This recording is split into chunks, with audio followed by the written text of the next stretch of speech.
kapitchay. So ngayon, tuturuan ko kayo kung paano mag one name only sa Facebook. So tara na mga kapitchay, simulan natin.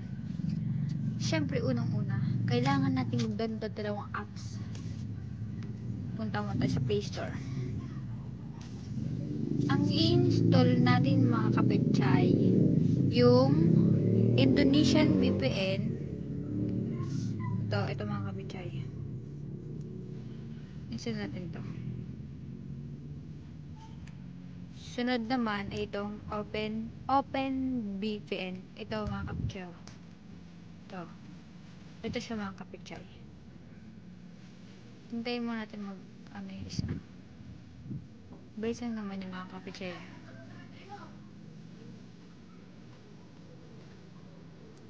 Ito mga kapitchay.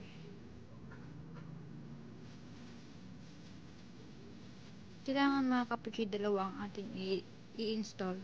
Kasi kung isa lang di ang gagana. Yung mga kapitchay, ito naman Open VPN.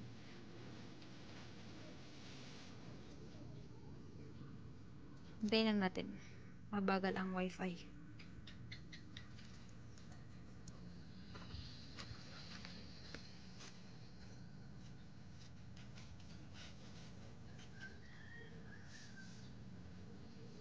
So, kailangan ganito pala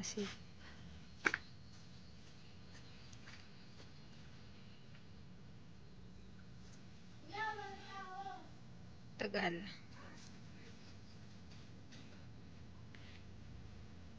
Pagkatapos nito mga kapitchay, papakita ko sa inyo kung paano. Teka lang.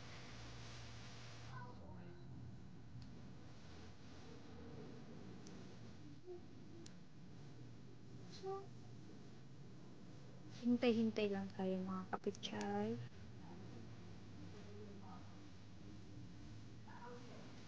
Ang kailangan lang natin i-open mga kapitchay ay itong Indonesian VPN.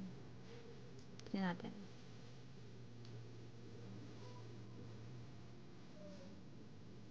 Tapos itong nakalagay na I trust this application.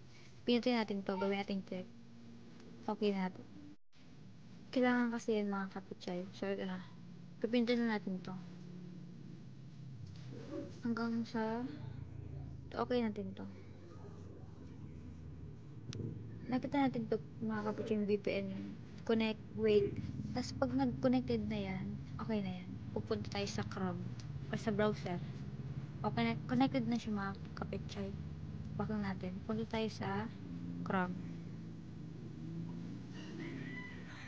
Mga kapitchay.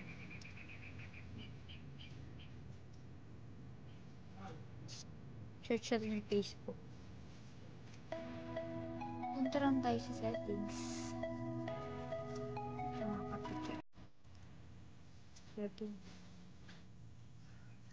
Then, personal information. Ito, mga kapitchay. Gagawin ko dito mga kapitchay. Lagay ko ng Elishan. Tapos tanggalin ko. I-change na ito mga kapitchay. Then. Ano yung password yung mga kapitchay?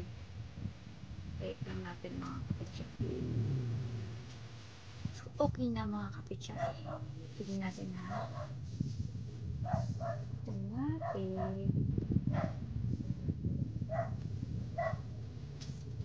natin mga kapitchay.